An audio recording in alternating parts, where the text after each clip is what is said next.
Ladies and gentlemen, welcome to Development Discourse, where we ideate for Africa's development. My name is Patrick Okigbo, founding partner at Next Year.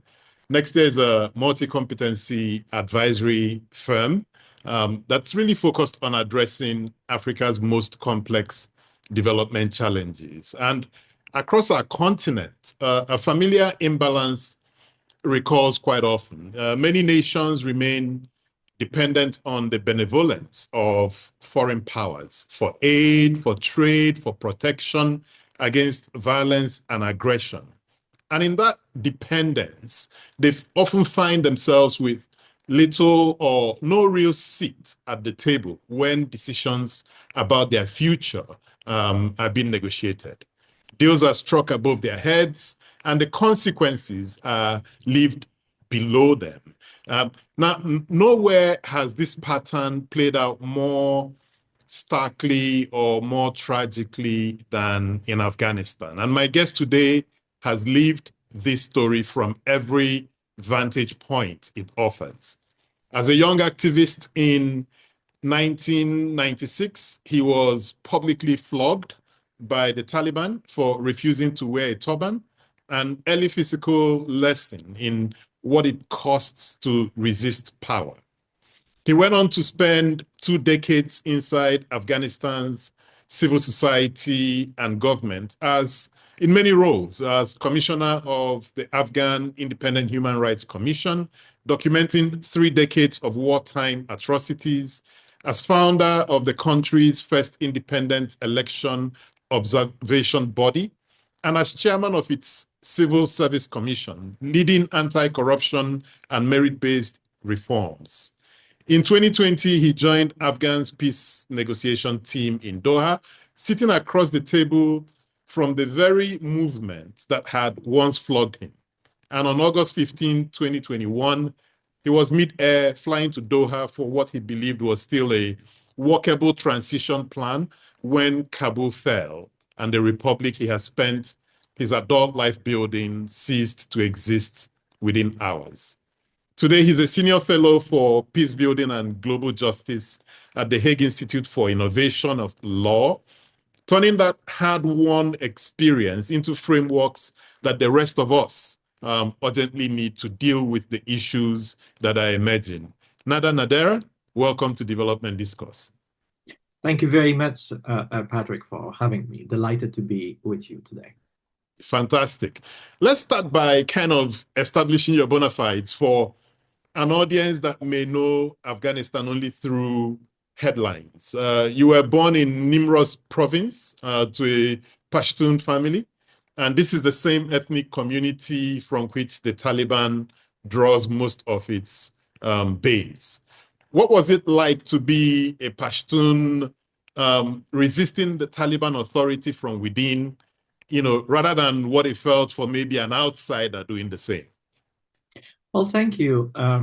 There are two sides of it.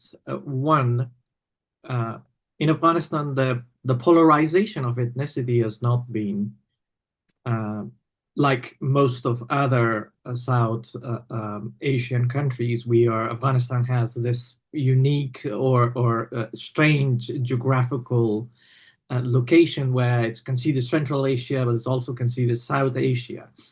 So in terms of the ethnic diversity and the polarization of it, sometimes people look at the South Asia and then that polarization could not be seen in Afghanistan a few decades ago. However, in the last few decades, that have become much more of a political reality of the society. So on one angle, I grown up in a family, my father, who has been an elder, a respected, influential person, and my mother's the same, coming from the same level of elders, an influential family.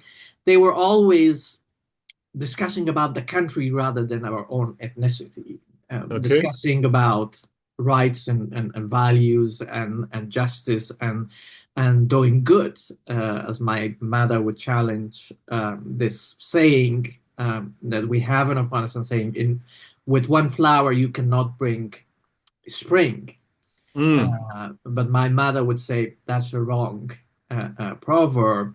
Uh, if you plant your flower, you don't know somebody else is planting their flower. So that way you bring with one flower a sense of spring. So that's how we brought up. And for me, the ethnicity was always not an issue because in Mm. our society, of my friends and my community and everybody, we were all people uh, living life within that geography and the boundary of it. So it was natural to be a believer on justice, a believer on participation, a believer on human rights, that you would cross those boundaries and you would think of what is good for the what is greater good for the rest of our society, and that moved me.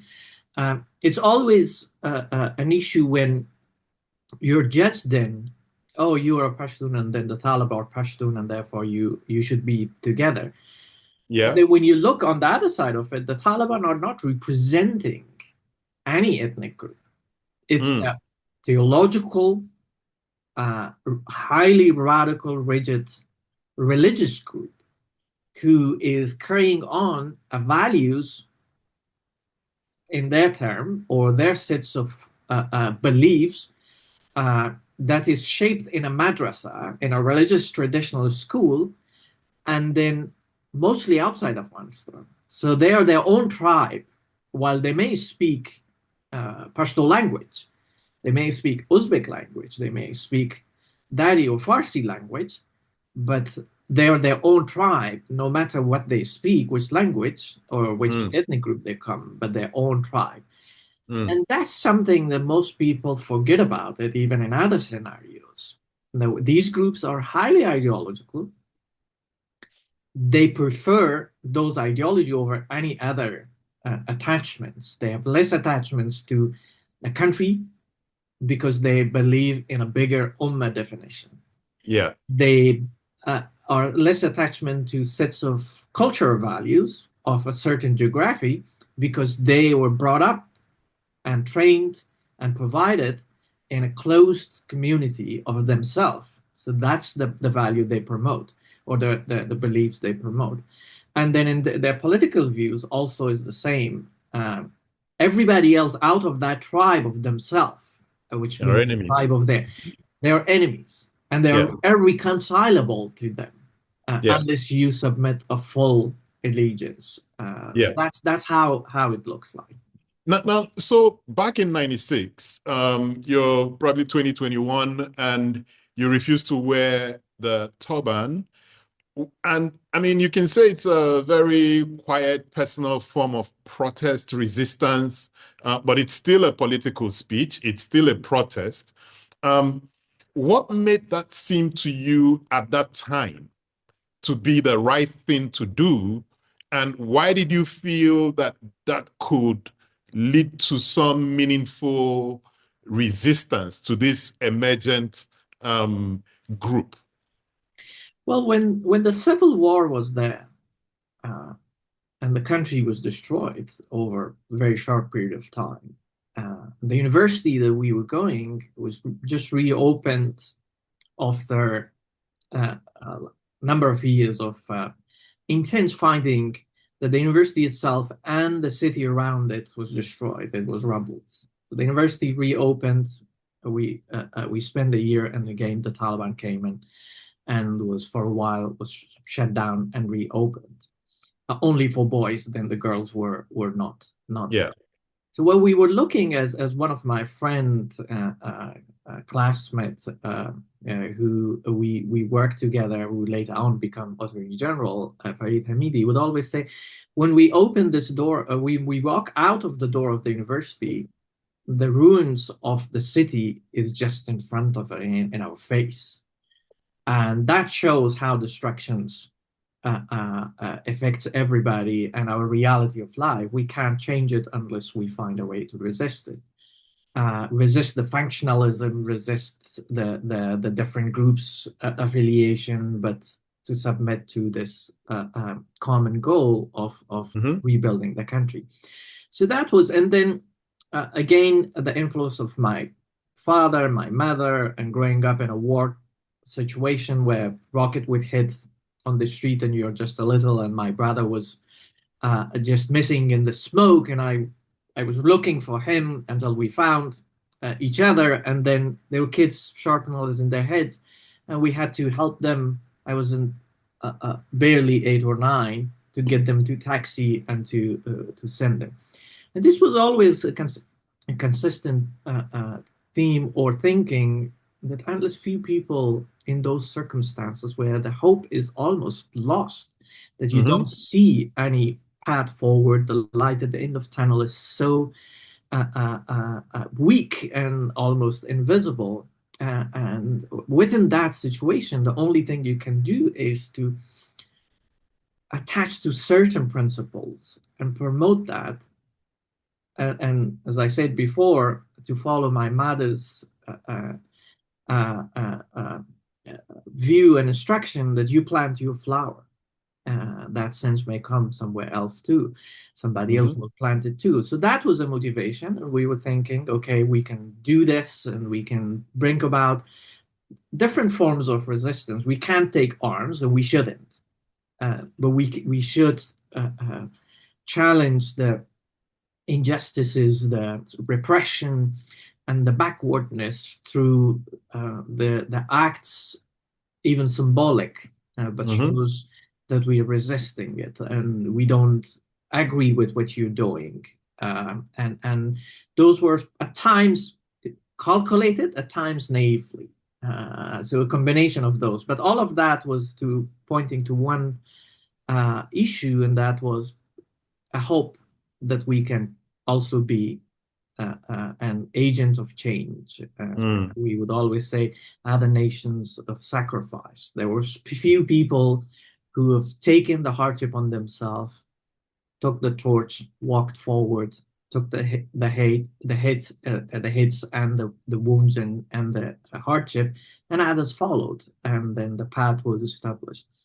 And that Mm. was what was making us to move on. And I was not alone. There were other students together with us. Some of us were very upfront, facing face to face with the Taliban at the time. Some of us were doing it quietly, Sure. but it was a source of strength to each other.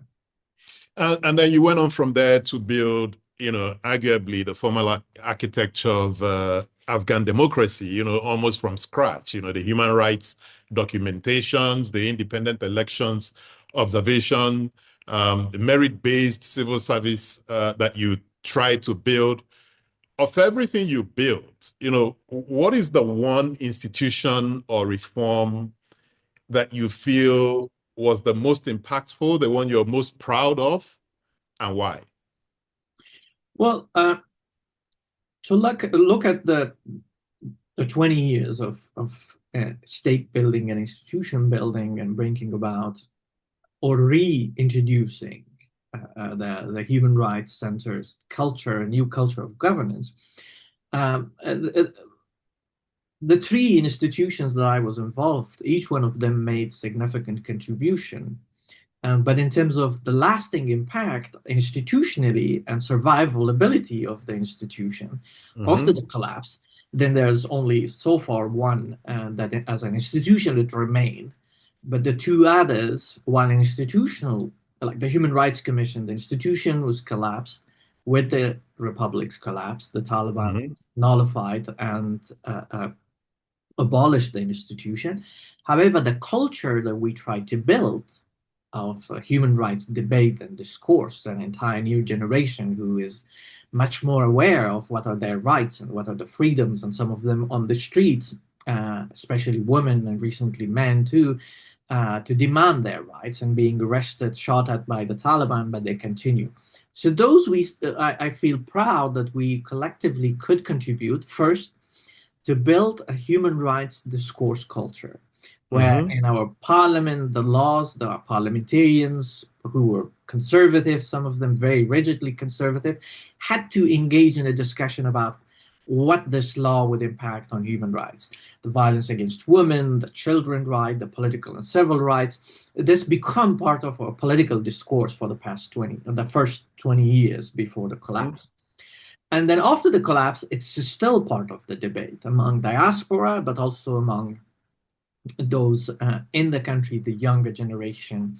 They're involved against this backdrop of a significant amount of repression that the Taliban tried to curtail any form of those freedoms and rights that we try to establish.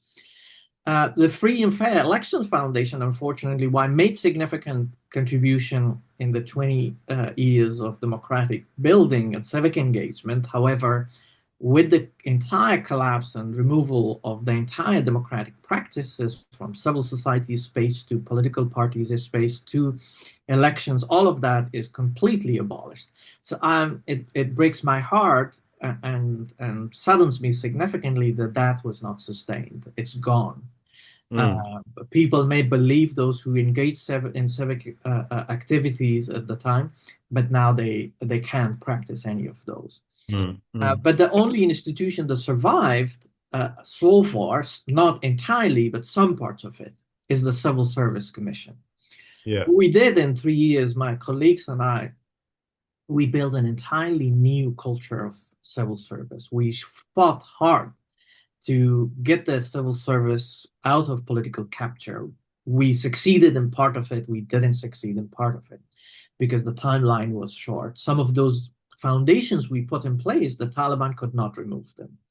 For example, in most of the fragile and underdeveloped societies where political actors are seeing the public sector as part of their territory and power, they try to capture institutions. And the institutions of public are captured through a number of ways, resources and others, but also they try to appoint their own people throughout the institution. And there's the people who deserve to be in those institutions are not given an opportunity. If there is a competitive process, it's hijacked, it's only formality, and MPs, the politicians, everybody has their own people. The directors and the senior grade civil servants are never getting the ordinary people. And this creates a question of legitimacy for the state that rules the society or governs it. And in our case was the same. There was the politicians have captured the institutions. They were a formality of competition, but it was very fake. The commission itself was a civil service commission, independent civil service commission's name synonymous with people were calling the Civil Corruption Commission. Civil Service Corruption Commission. So we had to change the organizational culture. We set up systems and institutions. And then the merit-based appointments, we used technologies, we built up exam centers independently, we developed independent research for exam questions and the interview process, the record of it, the public scrutiny of it, civil society would come in. We were bringing in members of society in every province that we had these centers for them to watch the process themselves, the media to look at them, scrutinize. And by the end of third year, the MPs stopped even coming to the commission because they saw they can't do anything. And the safeguard become the people themselves who have looked at it. Yeah. Of course, it was not easy. It required a lot of political capital. A lot of pressure came, and I had to resist all of them. Stand against the parliamentarians, against the Senate who walked out and said, unless you abolish this system, we can't not come. So all of that, that's what remained. And the Taliban could not remove all of it because people reacted to their abolishment. So the commission stayed in different form, some procedural for competitive merit-based recruitment were preserved. So that I feel proud that could be preserved even at the face of this hardship. Fantastic. And so I know you've got a book coming out in another few months, and I think the working title is Indecent Deals, and that's what I kind of want to focus a little bit on. The Doha agreement that excluded the Afghan government from negotiations about Afghan's future. And this was really the most consequential deal, right? Regarding Afghan's future, the US, the Taliban, how the withdrawal was going to happen. And all of these negotiations were done without the Afghan government's involvement. What did it actually feel like, when you subsequently had to sit down to these talks, knowing that the decisive lever or the leverage that you need to negotiate with the Taliban has already been spent by someone else, somewhere else, without you. How did that feel? Well, felt outrageous, to make it very short. It's a very complex historical record that a brief discussion wouldn't be fair to that historical record to discuss all of it, or at least to do justice to the complexity of it. So what I would shorten it is that the book tries to explain picture that historical record in a faithful way. So it's not about blaming this or that, but it's about objectively finding what went wrong, why it went wrong, and what we can learn from that in future scenarios, either Afghanistan or others, where the big powers are involved, where regional proxies are at play, and where a nation is dependent to decisions of others. So as I say, it has been an outrageous feeling when we sat with the Taliban to negotiate with very genuine intentions to find the common ground and a solution for our country to end the war and live together in peace and chart a new future that's shared with all of us. And then as we spend time learning more that what the deal that was done by the United States, at the heart of it, built all the elements to make sure that a deal internally between our side and the Taliban could not be reached.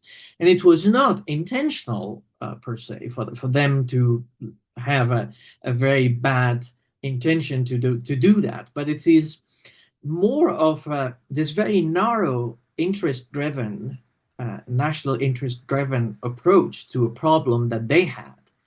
And that process, while for them every right is with them, and they are very correct to do what they do to preserve their own interest, at that process they throw us under the bus without thinking what a language that they agreed to with the Taliban would do both legally and politically. Exactly. To a partner state and government that they had worked and fought together for 20 years. So that thinking was not there, part of the calculation, and every part of that process. And therefore, when we said, partly it was Taliban's word view and their mentality of exclusionist and self-righteousness, and the belief that empowered that the Doha deal empowered them further was this, that they were right and they were on receiving side of the God's grace because they've defeated the United States. And through that defeat, the United States came and signed a deal with them, surrendering significant amount of concessions and agreeing to pull their forces. So that added to their belief of righteousness, but also created this sense of arrogance in them, that they are the winner.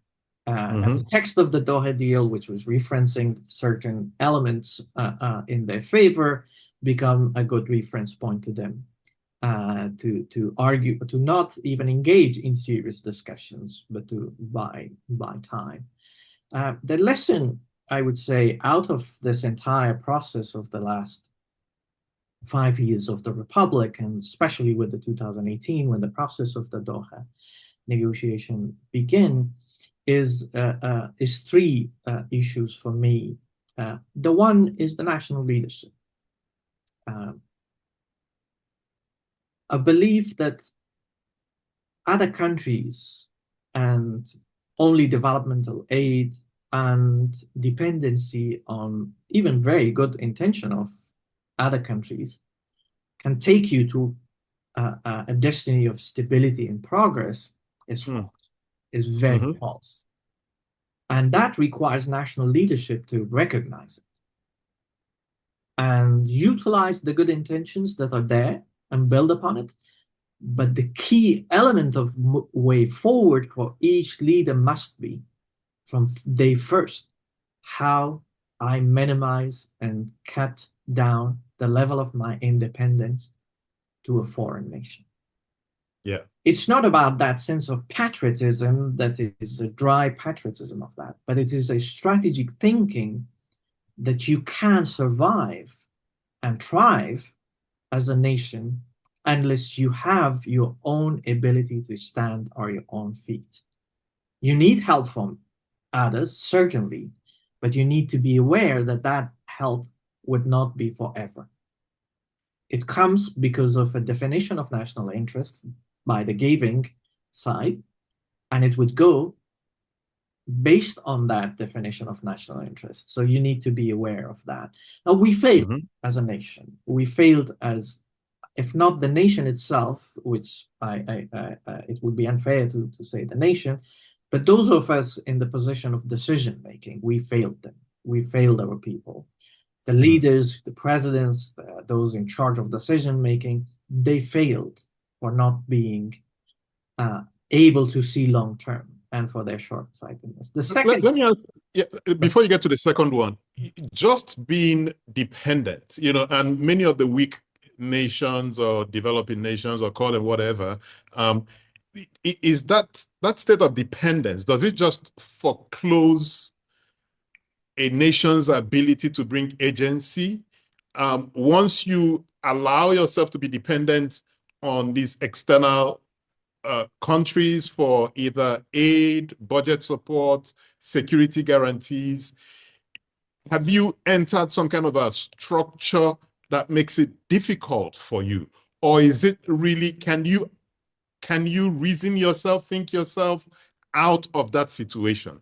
And I'm saying, go back to where you were at the beginning of that negotiation. And do you think there's something that could have been done differently that wasn't done, just on a more practical terms? yeah, absolutely. So there are examples globally where nations have broken Dependency. the dependence and then came out of the trap of permanent dependency. South Korea, for example, it had a significant amount of financial and security support from the United States for a long period of time.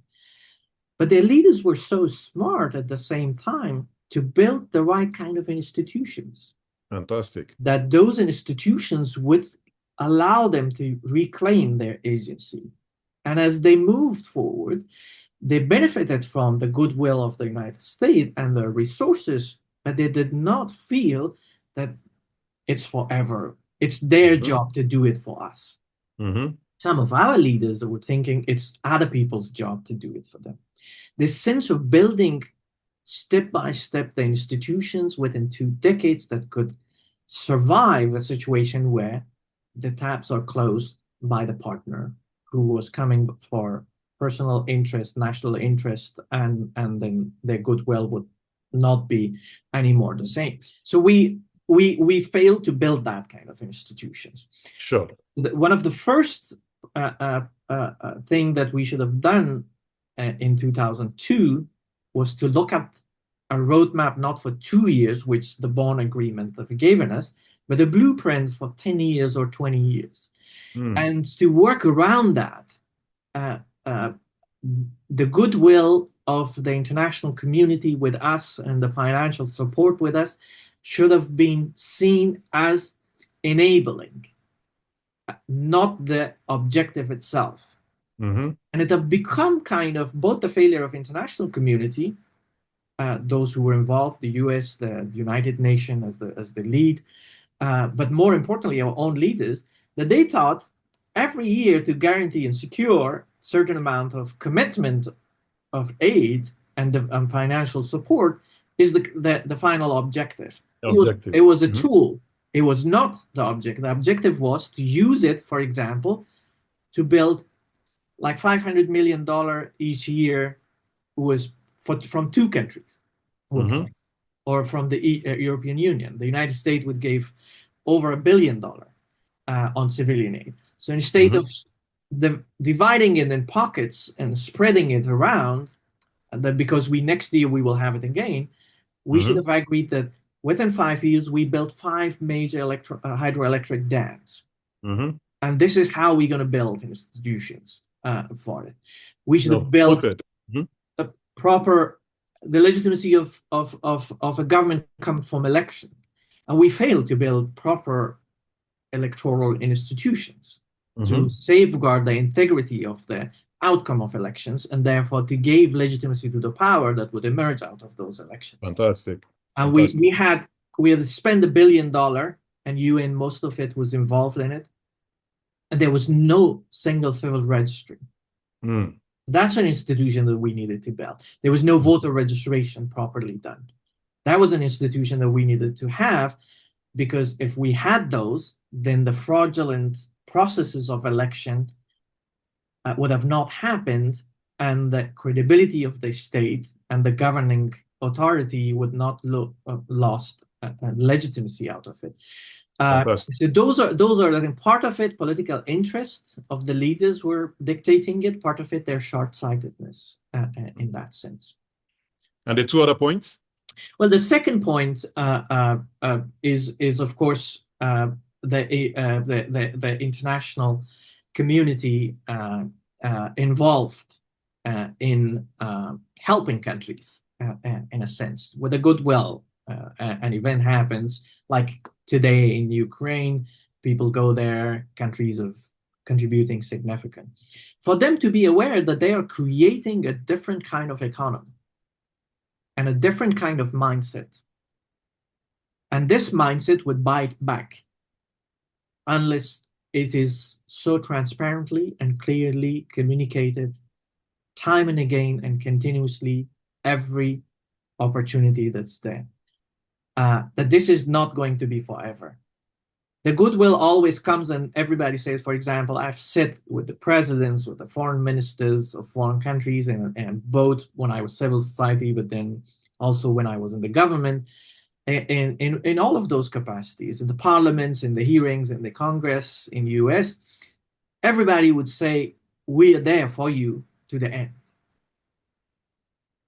It's a good statement to be made. But the consequences of that kind of a statement is that the receiving side feels it becomes comfort zone. Exactly. It gives a false assurance that you're there forever. Yes, you can blame those people. For example, you can blame Afghans for taking it for granted and thinking, oh, they're saying it, that they're there to the end. 4 presidents say all of it. Every Secretary of State say that. Every congressman and woman say that. Every European parliamentarian and prime ministers and presidents from Europe and other partners say that. So it must be true, and it has to go forever. While it builds a different culture, a culture of thinking of dependent mentality. And third is the issue of the political leaders on ground. Those are in the government, those are out of the government. The political opposition, who hates the government, for example, the civil society, who hates the government, the media, who doesn't like the way government operates. It's at most correct for them to scrutinize their governments. That's what the democratic process would require them, and a good media would do, and a good civil society would do, and a good political actor would do.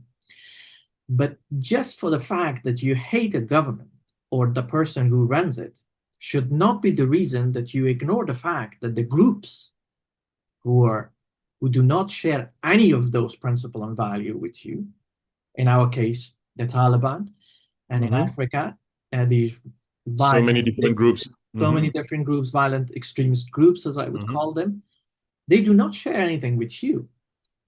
But ignoring their presence and their space of operation, that they would exploit the situation in their own favor, while you're raising genuine issues with your government or against your government, So you need to be mindful, not because it shouldn't be a reason that because you hate a politician or a government or its operation, that you unintentionally provide space for the violent extremist groups.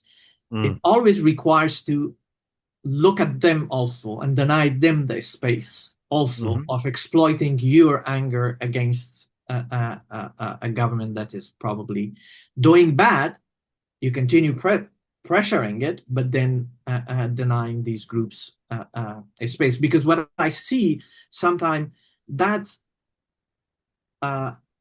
sidestepping or blinding to what's happening because it's not directly and immediately affecting you, is bringing those groups to your doorstep. And once you realize, it's late. And then you can't rectify it easily. So always, it's a hard balance to keep, but always one need to be mindful of these two realities. You need to advocate for good and hold accountable your government, but you also need to be mindful how these groups are going to be exploiting it and creating further space for themselves, and how you push against those two. It's a dangerous business, but one has to be very, very careful about it. Yeah. And I know you've said, that the leadership failed the Afghans, but I don't think it's by intent. And it's that the reforms failed was not for lack of trying. A lot of effort was put into it, but it didn't work. Now, if you were advising, say, a finance ministry or a civil service commission in a fragile African state today, what is one design choice, or what would you say, what would you ask them to insist on from day one to ensure that their reforms do take root instead of become dependent on these external parties, from your experience? Well, a number of things that are probably in our case was essential, and we lost the track of it from the beginning. The first thing is, what is the national vision for the country? What kind of a country you want to be? And that must not be developed by any external actors. And leaders who fail to develop it ahead of time and fail to develop it realistically. So we can, for example, I've been in Libya just after the Gaddafi's fall and helping the transition government there. I would hear some people there would say, our vision is to become Dubai.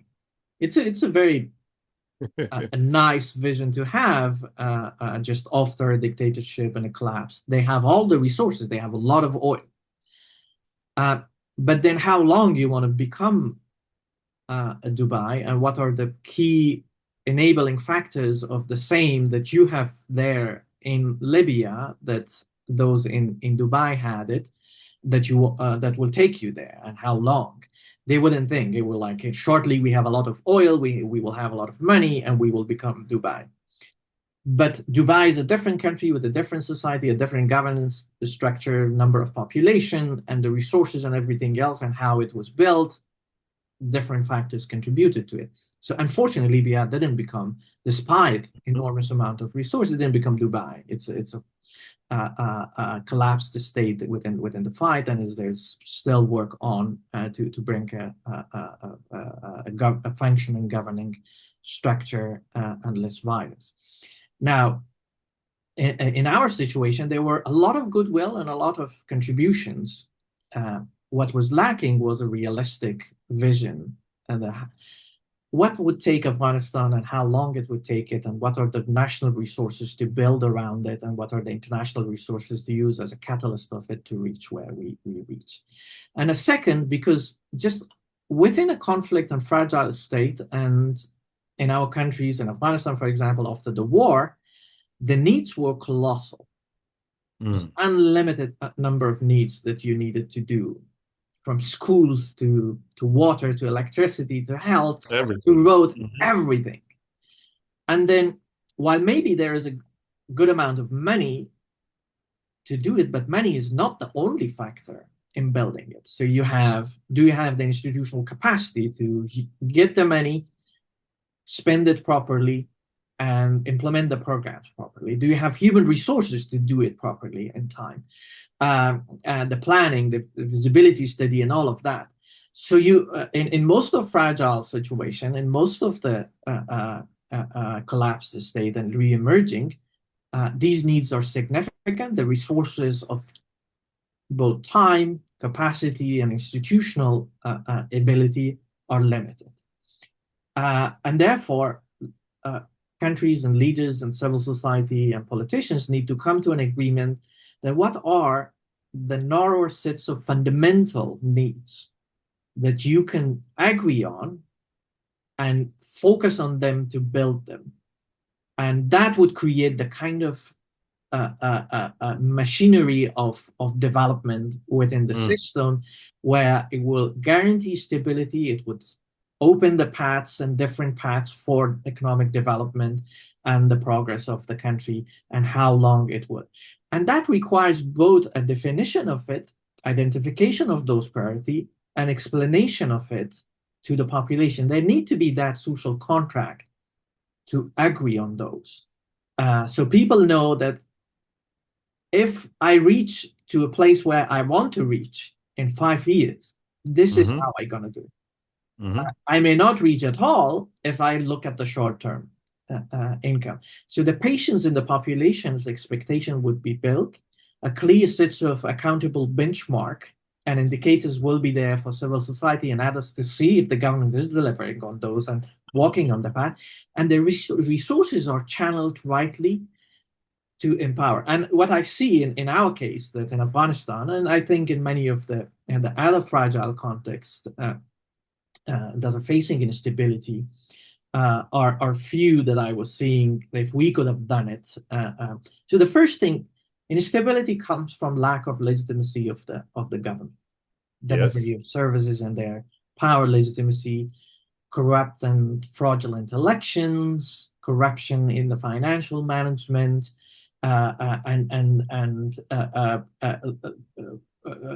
then allowing that to create a lot of injustices, and those injustices then contribute further to economic decline, and then this circle goes on and on. So the first part of this chain of vicious circle one need to break is the legitimacy. Yes. So shouldn't we invest it enough for those institutions that bring about the legitimacy of power? In fact, I have a question. I've been sorry to cut in, but I've been thinking. So you started the first independent election observation body in Afghanistan, knowing full well that the elections would be fraudulent. And what the operational case for building that institution was to kind of document the fraudulent elections. Not knowing that just documenting it would also not cause it to become free and fair. And I see that across Africa. A lot of elections happen, international bodies, local NGOs set up these election monitoring bodies that really, at the end of the day, they tell us, oh, the election was fraudulent, but nothing else happens. What were you thinking would be the theory of change? Or how did you think that having this independent electoral body, observation body, could over time get Afghanistan to have free and fair elections? Well, a very fundamental question is that we were struggling every electoral cycle with it and afterward. So the first thing is, of course, that you need a citizens monitoring of the process. So independently, who does not represent any political interest of whatever outcome of the election in favor of whoever, but its best interest is an objective is to preserve and promote the integrity of the election. So through that, the legitimacy of the power coming out of it becomes more stronger. So Mm-hmm. for us, that was the core. And so, of course, we were deploying observers, independent civil society, 10,000 at least across the country that they would monitor, and a system of data collection, verification of those. And then we had a election complaint commission and the election commission themselves. So there were a lot of data that we would work to press on election commission and election complaint commission for both accountability and improvement of the system. But also we would have to build enough public pressure on the politicians, on the government itself, to take some measures for improving. So what was happening in the combination of all of that, that throughout the election, at least people had a benchmark to test against it. How much of this was free? How much fraud was there? Is it fair or not? And then on the other hand, the politicians were afraid. Mm-hmm. The presidents, for example, were afraid. President Karzai was very, very not only careful to not be under radar, which he was, and we were exposing a lot of frauds in the 2 rounds of elections that he had, but also some of his anger toward me and toward the institution was coming because of that fact that we were making sure that the people know what was happening. Now, there's one missing element of this. In our case, it was the weak political parties. So the political parties were very weak, and the system that was not functioning properly was somehow benefiting them too. So they were not becoming a vehicle to use this independent data that we provided to press the government for reforms and credibility and integrity of the election commission. Instead of for them to say, we need complete impartial independent institution, they would fight to get their own people in the election commission. So it was not trust on the impartiality and independence of the commission, it was trust on those individuals to be there.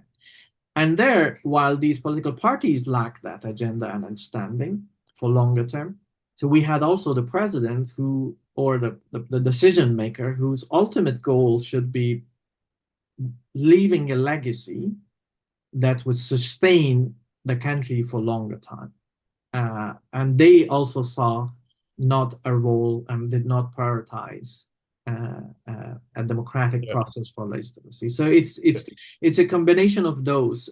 Whenever it comes from only internationals, it creates a very good space for politicians who doesn't want to see reform and credibility, because they immediately pick up an international criticism or pressure, turn it into a political agenda and say, these are interfering, they want to undermine me, and then becoming a populist on top of it. And that's why the local institutions with credible voices are always so essential and critical in that process.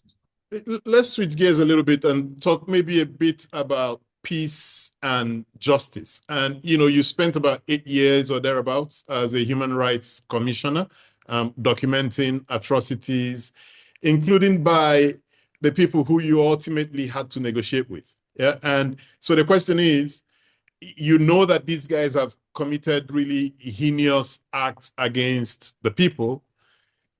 You haven't brought them to justice, but you're now sitting in the same room with them negotiating.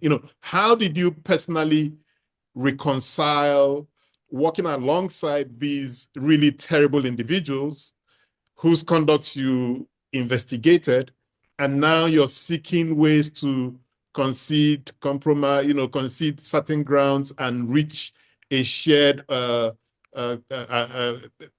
point that allows the country to move forward? How do you balance that within your values code, within the pragmatic decisions that you have to make to move the country forward?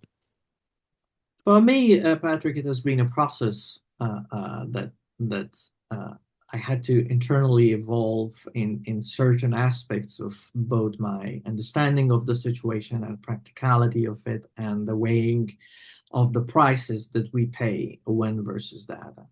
As a believer of justice, I see no stability on long-term stability without establishing justice. And there are a lot of empirical evidence in my own country, and as a human rights commissioner, when I begin first, few days after my appointment, and I took the file on transitional justice. So I was told from the front office that there's an old man who want to see you. They have heard my voice and interviews on the radio. So he came, an old man, fragile, a big file under his arm. And he came, he said, this commission was established to prosecute the perpetrators of the past crimes. And here I am, I'm seeking that justice. So his understanding from an entire commission was this narrow part, which was so significant and important and a foundational issue also. And he showed me this file which had news. First, there were pictures of some members of his family, including his daughter. He was showing me those, young and old, and his daughter, which his voice would choke. And then those pictures were followed by news clips of the national newspaper by the government. There are two newspapers run by the Ministry of Culture and Information, and it was a state publication. So the news clips had pictures of people and headlines, and he had clipped them and put them there. And I said, what are those? He said, he pointed to a guy in the front page in that picture, said, this is the guy who ordered killing of my family. Mm-hmm. And I see him all the time in front of the front page of the newspapers, on the television, prime news time. If you guys cannot do anything else, but at least can something happen that I don't see him? It's a renewal of that pain and trauma every day.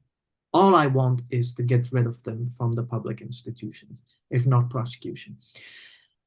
And I saw many of those. I investigated mass graves and talked to the victims, then talks to the victims' families, to the community who were affected. And this was across the time span of 20 plus years that those atrocities were committed. And to me was, we can't heal, we can't survive as a nation, and we can't establish stability if we are not addressing that. We must acknowledge it. So we did a lot of works, an action plan. We forced the government to accept that, a National Commemoration Day, and certain aspects of those measures. But none of them got to much more deeper level where really an acknowledgement of the past with that detail and the healing process to begin. And it was, again, lack of courage of the political leaders and the international community's lack of desire. They pressed against it. They would tell me when I was doing the conflict mapping, they would always tell me, don't do that, don't publish it, because this was going to be not good for reconciliation and all of that. So they would discourage you, as they did to us. But then there were moments, like in 2001 at the Bonn conference, where the first post-Taliban government was formed, UN put a proposal on table that there be an accountability for war crimes against humanity. And they did it abruptly. I still remember all details of it, that how it was unprepared. It was a standard format of the UN, and that they would check a box and say, oh, we have to standard procedure that we present this, and then people will agree. And suddenly those groups involved in the war rejected it. And in contrary, they pushed hardly, saying, we were the heroes. We have to be recognized as here, and there has to be a blanket amnesty. I could see the SRSG and the UN special representative and other members, they were struggling and were embarrassed because they were unprepared. They even didn't tested the water before presenting this.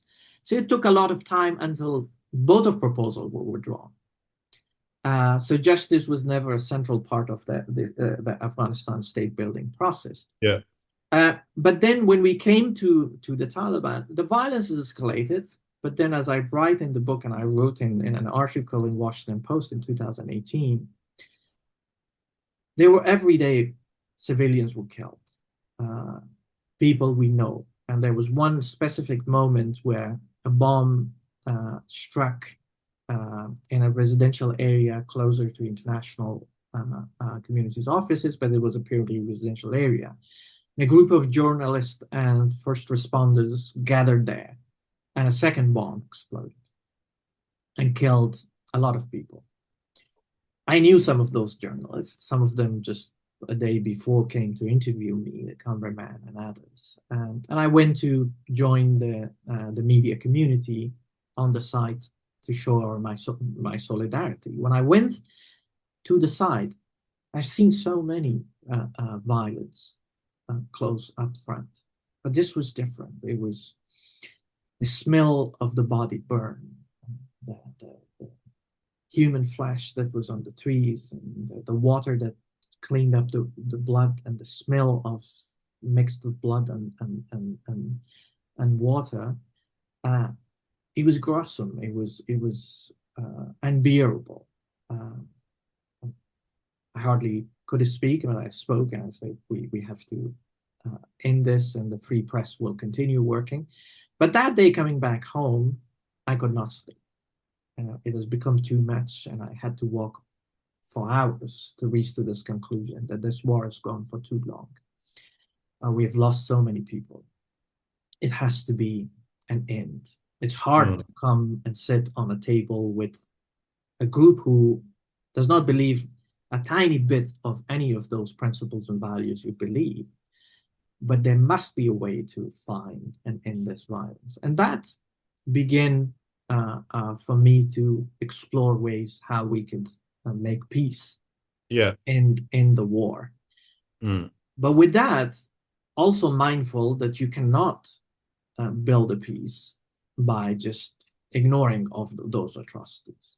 We need to build a path where the guns are silent, the rights and freedoms are preserved, and justice has a way to be delivered, defined in a way that the people will expect it. If it was that old man's word, the justice meant for him to not see these people in power anymore. So let that be justice. If it is an acknowledgement and a memorial, let that be. If it's a prosecution, let that be. But we need to build toward it in absence of stability and a longer term process and a national agreement around it. It will be harder to achieve that. Yeah.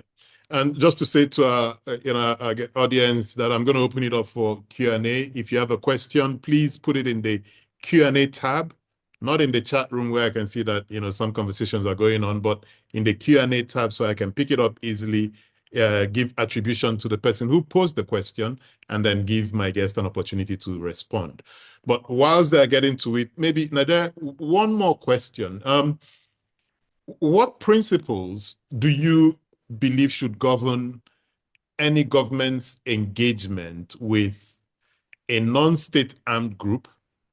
And just as importantly, what are the lines that should never be crossed, regardless of how badly we need a settlement? What are those red lines that should never be crossed?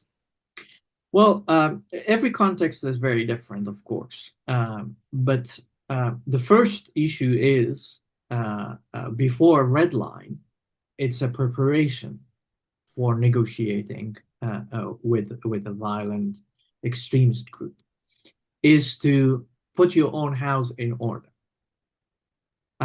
Because when you sit across a repressive, theological, or extremist group, they have a strict discipline, and there is a hierarchy in their work. Their message is one message.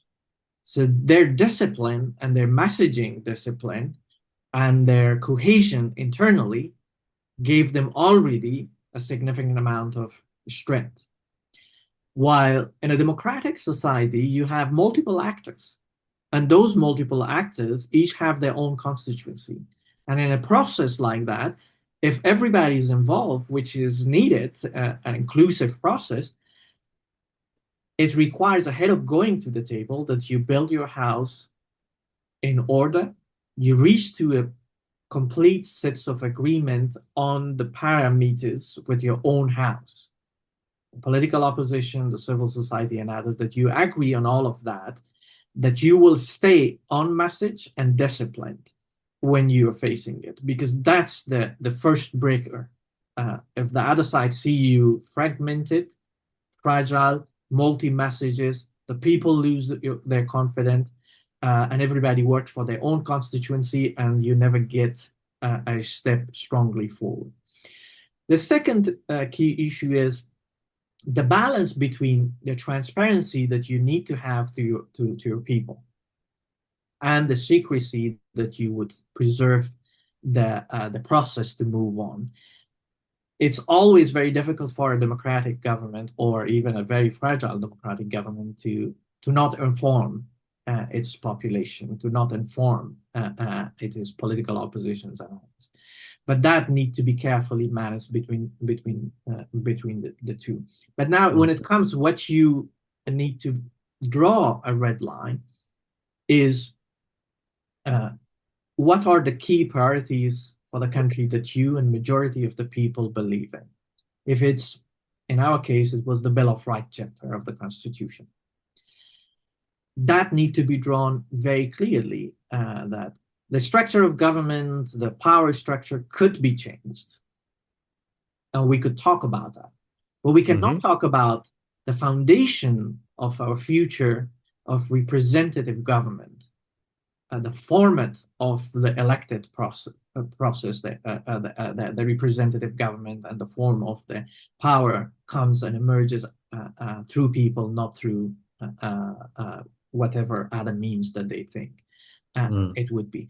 And the combination of those two will enable, even in the most difficult circumstances, will enable to allow a space for growth of that democratic principles and stability and participation and inclusivity and involvement, and for the people to enjoy their rights and freedoms. So that to me was always a red line. The rest of it you can play. They want seats. The seats will be defined by the amount of power each side has and amount of leverage on ground and outside. A second part, I would say, flag of caution is that these extremist violent groups, their way of thinking is very much formed around the notion that if they lose a step on the table, if they compromise on the table, it means and translates that they have lost a battlefield and a territory on ground. And there's always a dynamic between those sitting on table as their political operative and those on the battlefield. Making sure that these two are enough, the people are enough aware and informed of the dynamics of these two. So they cannot benefit from the immunity of it's the political side is doing this and the military side is doing something else. We can't do A because the military doesn't want it. It needs to be at the first step. Do you have the full buy-in of the military when you're sitting on table? That need to be clarified. Another red line is the role of international actors. The international observers need to be there, but they do not need to get to judge immediately without being in the room that which side is to blame. That need to be set in negotiating, bilateral, multilateral. We have, unfortunately, in fragile contexts, you have the proxies, you have the countries around, the neighboring, and the regional powers and global powers. All of them are involved. But a working process needs to be set at the first place. And one last point in there, we made a big mistake to accept that there won't be a mediator between us. You can't win with the extremist groups, especially the public battle, unless you have an independent mediator and pair of eyes of independent persons sitting in the room while the negotiations are carried out. That helps significantly, because in absence of that, both the public, we were blamed by civil society, by media, by our own leader, by political actors, and by international community, because nobody had an eye in the room and they couldn't believe what was happening. So that's also an essential part. Interesting. I have a question from Professor Chukwumerije Okereke. He says, you admit that billions of dollars flowed from rich countries to Afghanistan over the years, and that the situation on the ground would have been different if these monies were used for development. But you also said that you wished the donor countries were able to hold the government to account in how they spent the money.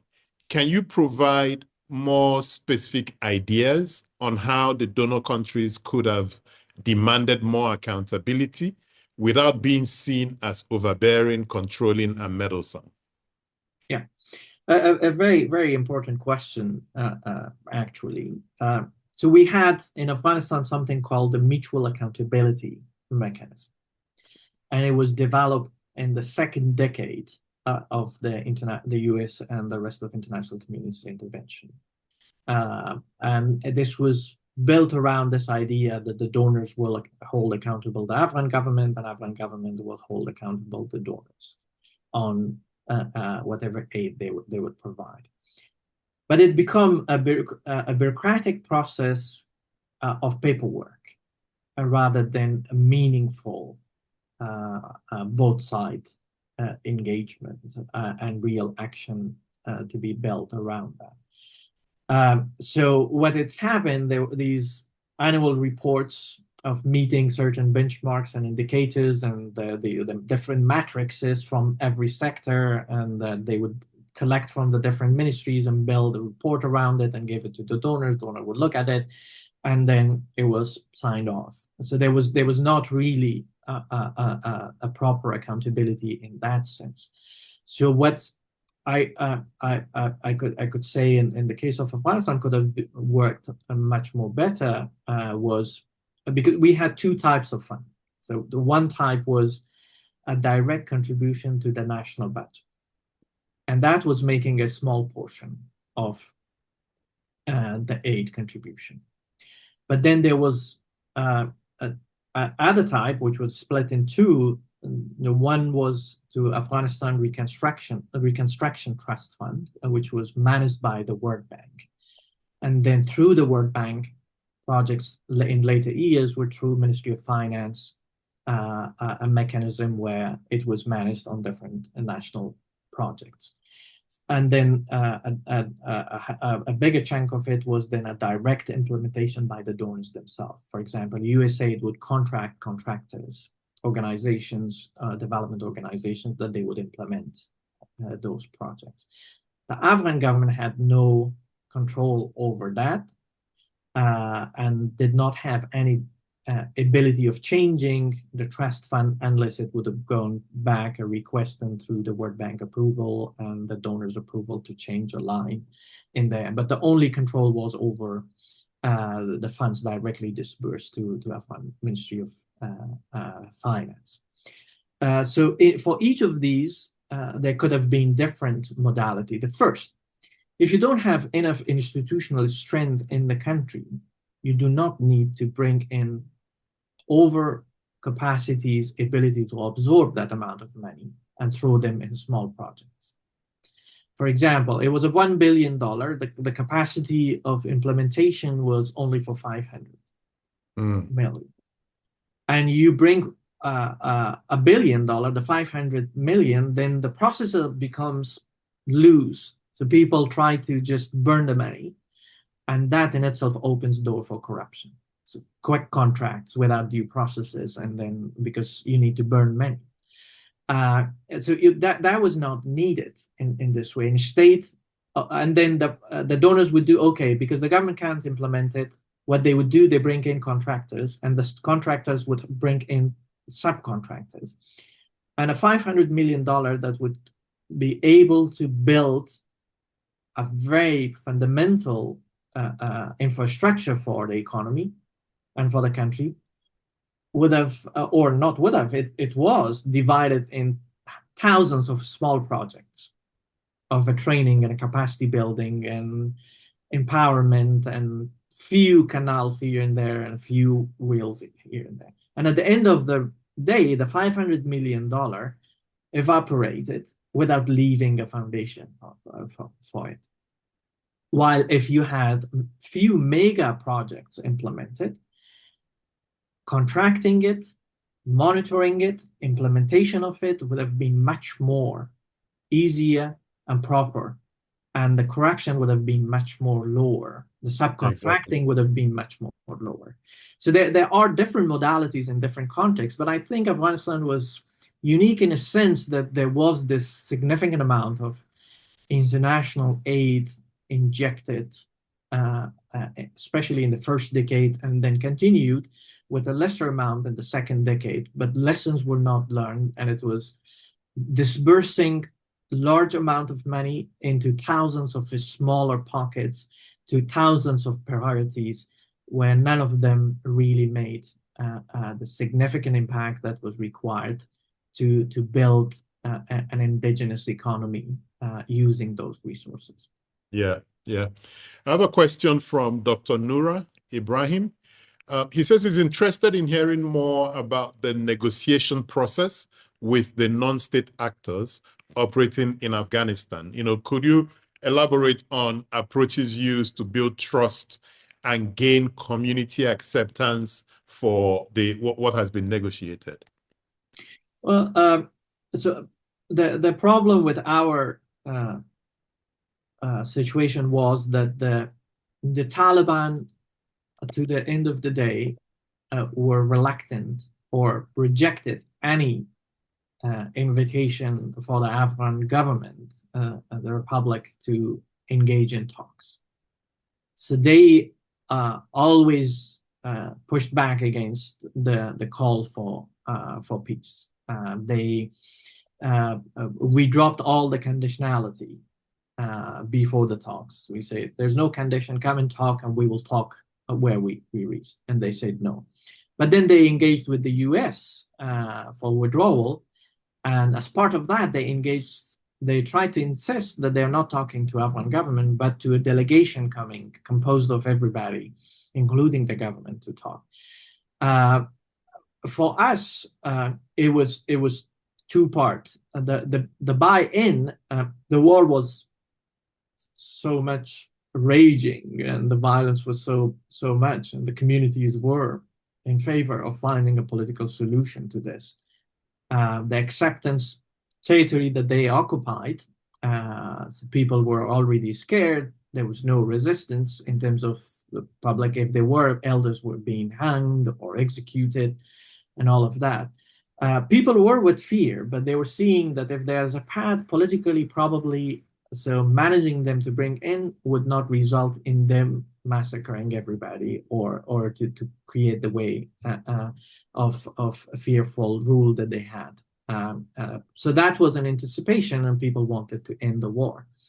But then when we went in the talk, the methodology for them has been a very rigid one. They would repeat their own position with a certain level of discipline time and again, and for hours, and they wouldn't exhaust.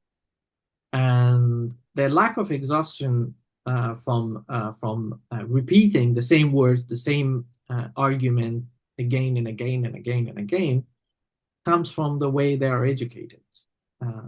I don't know how this is the traditional religious schools in Africa, but in our part of the similar. Mm-hmm. It's very you recite and recite and recite for hours to memorize. And it's a very rigid method, and that's built into their way of operating on the table too. They wouldn't accept any word that is not their own. Mm-hmm. And even if you propose something synonymous, they would say no. So one needs to understand how they they see a word and what's the meaning of it for them, and how it would mean to you, so that you can agree on that word or not, to move one step further. So the process is complicated, especially when the areas where they rule based on fear, but also they rule based on exploitation of the weakness of the justice and economy and security of the state itself. If a state is already an abusive state, if police is very abusive, the community accepts these violent extremist groups rule, because they see at least one group is there. I know who the head is, and they may impose taxation and zakat and all of that, but this is very predictable. I know what they want. But then every other police comes and extorts me. I don't like it. So they already built a space for themselves where they buy in partially the community's trust, but they also rule based on fear. It requires other communities to understand the parameters to accept a negotiation with the violent extremist groups. Yeah.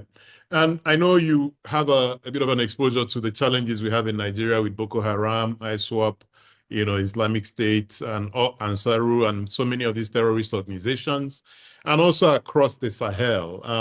So I've got a question from an anonymous, and he says, given the growing moves by these terrorists, what would be your advice on how to address the problems we face? And let me tag on the back of it.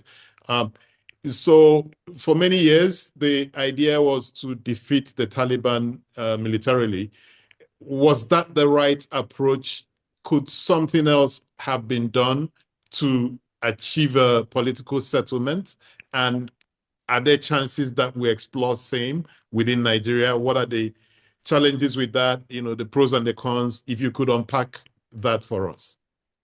Sure. Well, thank you. I just published a policy brief looking into Sahel and Central Africa, and then looking at the parallels, particularly with in relation with these violent extremist groups, with Daesh, Sahel, Greater Sahel Group, or the Boko Haram and other groups operating in Africa, and the Taliban, and what they borrowed from the Taliban in that sense.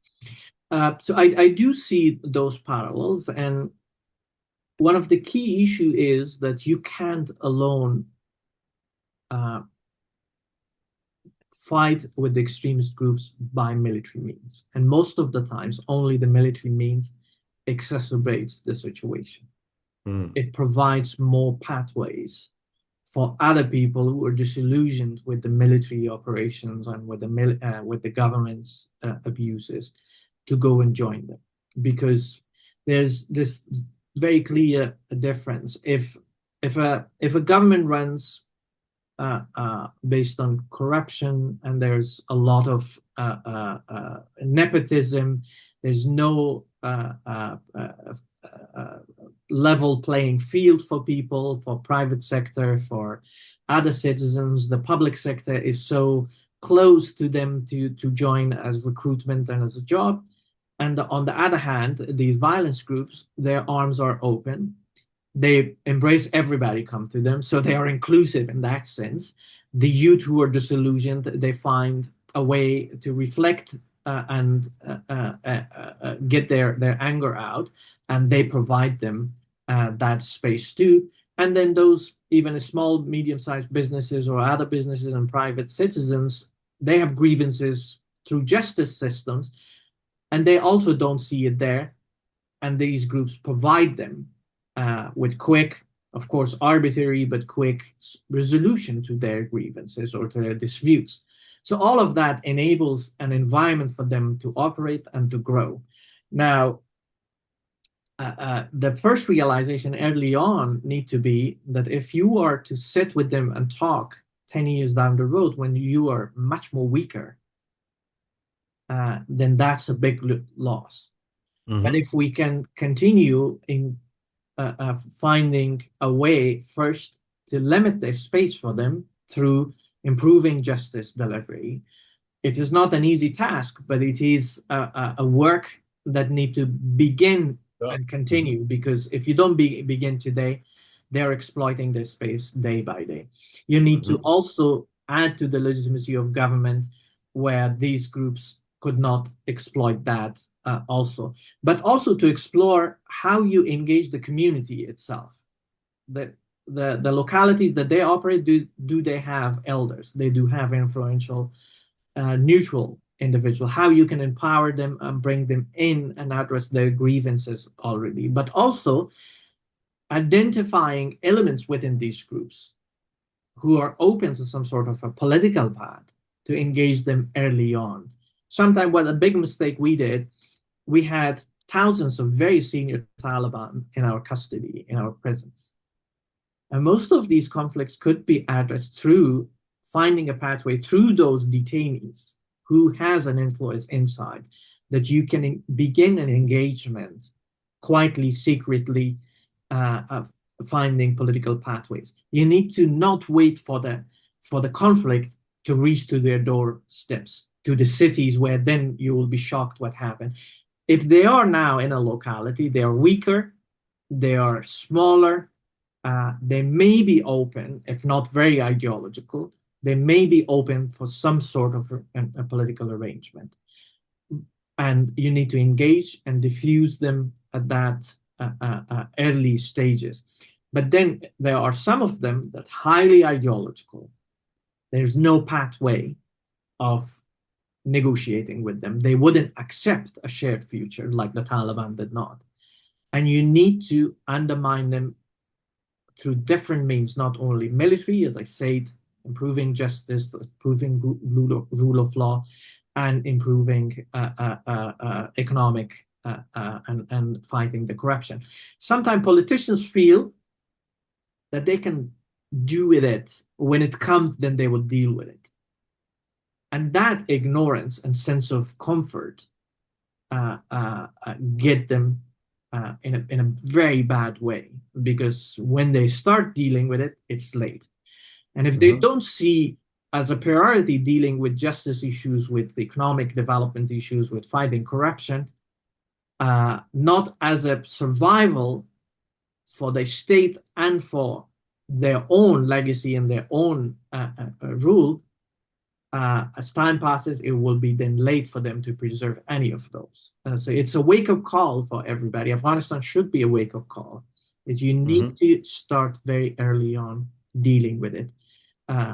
Negligence would not forgive anybody, including those Exactly. leaders. Exactly. And maybe, so this question, there was a time or at a point in the negotiations when you realized that the Taliban was no longer negotiating in good faith, that indeed they were trying to run out the clock. When did you first recognize that? And what what did you do with that knowledge? Why did you continue discussing with them even after you realized that they had already that they were just basically trying to run out the clock? Oh, well, in 3 months, the first 3 months, uh, I was, by the end of the 3 months, I was very much confident that they don't believe Mm-hmm. in a negotiated settlement. I was very clear that they are just trying to buy time.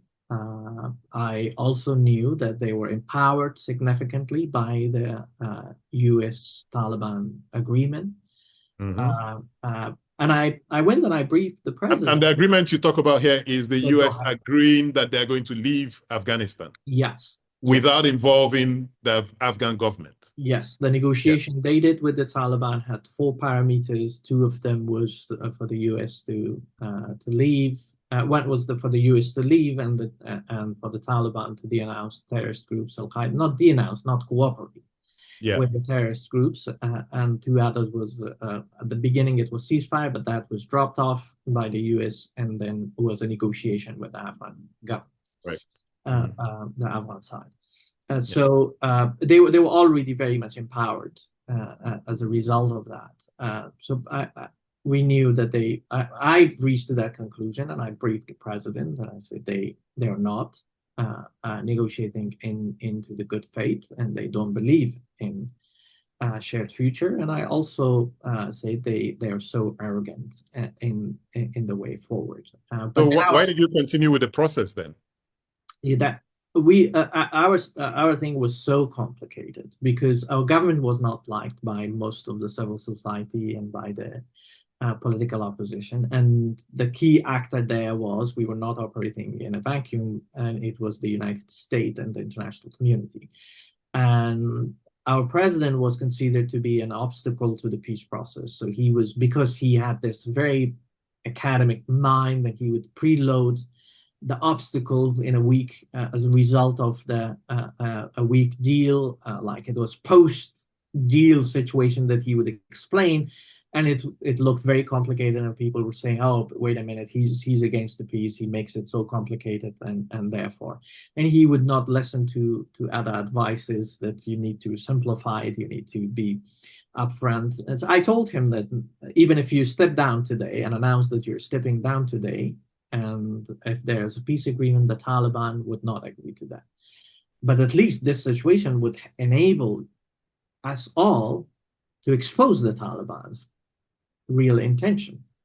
But of course, he didn't do it, and we were at the receiving end of the blame. The perception that was shaped, we lost the battle of narrative. The Yes. perception was shaped that the Afghan government's delegation is opposing a peace agreement, that the Taliban want a political agreement. So we were under pressure from US, from Afghan politicians and others. And that was hard for us to walk away, because we would have been blamed for a mistake that the Taliban, for Taliban's non-acceptance. And because everything was so fast happening, and then the collapse, the withdrawal becomes so fast, and Biden a decision to pull out without pull the plug before the right time. So all of that happened so fast that it didn't allow the people to realize what was happening, the political class to realize, and for the Taliban to be exposed.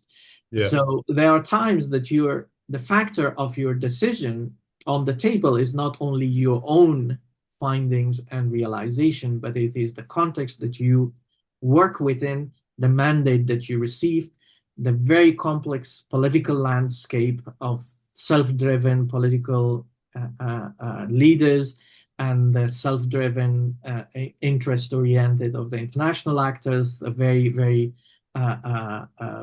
I would say, bad intended regional proxy and regional actors. A combination of all of those shapes your conduct on the table, no matter how scaled you are. Sure. But you can't just walk away by realizing it was wrong. But you have to convince everybody. Yeah, we're down to the last 2 minutes, but I want to get this question in. It's from Dr. Ndidianya. What are possible ways to rebuild citizens' trust in state institutions when those institutions have been complicit in harm? It begins not only from the top of the state. Of course, a significant amount of that is dependent on the way a leader at the top of the government and the government itself tries to change the organizational culture, the political culture, and all of that. And it's a process and that to lead, but also from bottom up. If citizens lose the ability of coming around this notion, preserving the state structure of a constitutional order that has most of the time the rights and freedoms and a governance that is based on representation and all of that, and strengthening that constitutional order as the centrality of their push for the government to be more accountable and respect the constitutional parameters, the politicians at the top wouldn't change. So it's a consistent struggle, believing on 5 key issues among ourselves and pushing for those 5 key issues that is defining the survival of the democratic system and the governance that is better for the people, but also of the state itself. And kind of putting it to the side and not confusing it with who is running it, with government, which people are running and they are bad, and blurring the line loses the ability and hope for pushing for those changes. So the state structure and constitutional order need to be preserved, and those who are running the government need to be looked differently and not all at one, and those need to be pressed to respect that order and that civic engagement, the continuous of that, and those who can build hope within those very dark days are essential, because not just institutions, not just rules, but those leaders who can push. We failed, and we failed miserably too, and we learned in bad ways. And the purpose of this chat is to see what we can learn from that so we don't repeat the same mistakes. But maybe last 30 seconds to you. Maybe there's something you wanted to communicate that my questions didn't get to. I'll cede the 30 seconds to you. Well, it's hard to me. The only thing is that when you are defining sets of rules, it's always important to not be rigid in achieving them and not moving in your tactics in achieving it. When I look now, when I was negotiating with the Taliban, I was considering them the hardliners, the radicals. They wouldn't move anything. And now I look back and I say, I question myself, was I the same level of radical and hardliner on my values?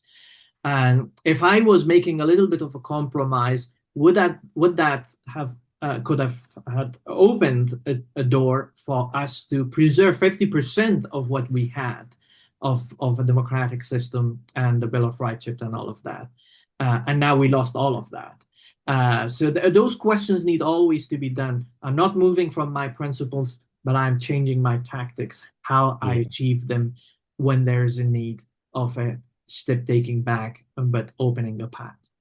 Fantastic, fantastic. Nader, thank you so much, especially for your candor and for being willing to sit with these questions. And, many of them do not have comfortable answers. And so thank you so much for that.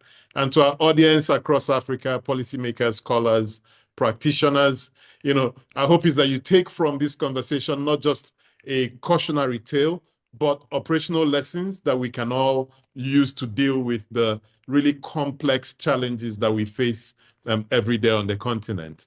This has been Development Discourse, where we ideate for Africa, Africa's development. I'm Patrick Okigbo. Thank you for joining us. And until next time, thank you, Nader. Thank you so much. Thank you, Patrick, for having me. And thank you, everybody, for listening.